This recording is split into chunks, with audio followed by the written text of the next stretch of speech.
1 John 3:16, by this we know love, that He laid down His life for us, and we ought to lay down our lives for the brothers. So ang ating Panginoon ay inalay niya ang kanyang buhay para sa atin. So, bilang followers ng ating Panginoon, ialay din natin ang ating buhay sa mga kapatid. Amen? Amen?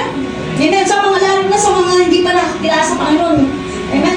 Kamot may maging martyrs tayo.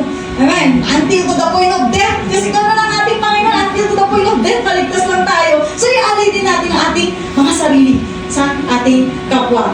Sabi dyan, but if anyone has the word goods and sees his brother in need, yet closes his heart against him, how does God's love abide in him? Amen? Kung nakita mo yung kapatid na nangailangan ng tulong, amen?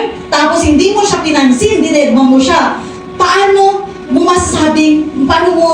niya masasabing na umiibig siya sa Diyos? Amen? Kasi ang umiibig sa Diyos ay tumutulong. Amen? Andun yung compassion niya. Pero kung deadline mo, hindi mo pinansin ang kapatid mo, amen? Paano mo masasabi na ikaw ay umiibig sa Diyos? Amen? Amen? So, paano mo maipapakita ang pag-ibig ng Diyos sa kapwa mo kung hindi mo pinapansin? Amen? Paano makikita ang pag-ibig ng Diyos sa buhay mo kung gano'n ka?